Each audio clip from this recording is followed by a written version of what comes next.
அனைவருக்கும் வணக்கம். இங்கே வந்திருக்கக்கூடிய இயக்குநர்கள், மீடியா ஃப்ரெண்ட்ஸ், பிக் ஹலோ.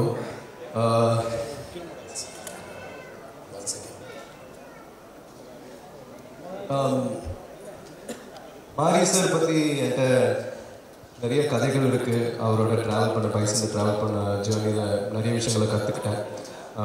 ஆனால் அது அந்த மேடையில் பேசுகிறவங்க வாழைங்கிற படத்தை நான் போன வருஷமே பார்த்துட்டேன். அண்ட் பார்த்ததுக்கப்புறம் மாரி சார் சொல்லியிருந்தாரு, இது அவரோட வாழ்க்கையில் நடந்த ஒரு விஷயம்.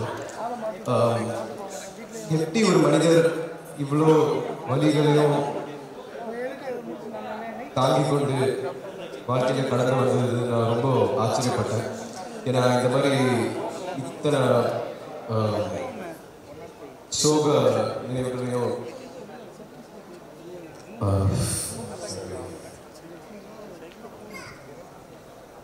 அதாவது அந்த மாதிரி விஷயத்த ஒரு படமாக இருக்கிறது வந்து ஒரு அசாத்தியமான விஷயம்.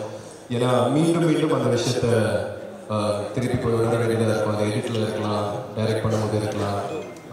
ஸோ அது ஒரு மிக கஷ்டமான விஷயம். அது பயங்கரமாக வளர்ச்சிருக்கேன் சார். ஸோ ஆனால் இருந்தாலும் அவரோட கதைகள், அவரோட மக்களோட கதைகள், அது எல்லாருக்கும் போய் சேரணுன்றதுனால அவர் இரவு பகலும் பார்க்காம உழைக்கிறாரு. எல்லா படத்துலையும் அப்படி தான் உழைக்கிறாரு. ஸோ அவரை வாழ்த்து எனக்கு வயசில், ஆனால் இருந்தாலும் ஹார்ட் ஒர்க் அண்ட் விடாமுயற்சி, இது ரெண்டு விஷயம் வந்து நான் முதல்ல நேரடியாக பார்த்தது வந்து எங்கள் அப்பாட்ட, அதுக்கப்புறம் மாரி செல்வராஜ் சார் தான். So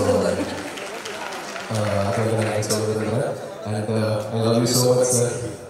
thank you. நன்றி. தேங்க்யூ. I think நீங்க பேசும்போது ஒரு பெரிய இம்பாக்ட் இருக்குன்னு நினைக்கிறேன். அவரோட ஒர்க் பண்ண எக்ஸ்பீரியன்ஸ்ல ஏதோ உள்ள ஓடிட்டே இருக்கு. லாட் ஆஃப் எமோஷன்ஸ் கன்வே ஆகிற மாதிரி இருக்கு. உங்களுக்கு என்ன தோணுச்சு இந்த வாழை ட்ரெய்லர் பார்க்கும்போது? வாழை பற்றி இங்கே படம் பார்க்கும்போது, ட்ரெய்லர் பார்க்கும்போது இந்த மாதிரி ஒரு சின்ன கிராமத்தில் வந்து ஒரு வாழ்க்கையில் வேலை பார்க்குற ஒரு பையனாக இருந்துட்டு இவ்வளோ கனவுகளை சுமந்து அதுக்கப்புறம் சென்னை வந்து கஷ்டப்பட்டு ஜெயிச்சு இங்கே வந்து உட்காந்துருக்கிறாருன்னா அதுக்கு மெயின் காரணம் வந்து அவரோட உழைப்பு தான், அவர் தன்னம்பிக்கை தான், விடமுடிச்சு தான். ஸோ அவர்கிட்ட நான் நிறைய விஷயம் கற்றுருக்கேன். நான் அவர்கிட்ட நிறைய வாட்டி சொல்லியிருக்கேன், அவர் எனக்கு ஒரு அப்பா மாதிரி, ஒரு அண்ணன் மாதிரி, ஒரு குரு மாதிரிட்டு.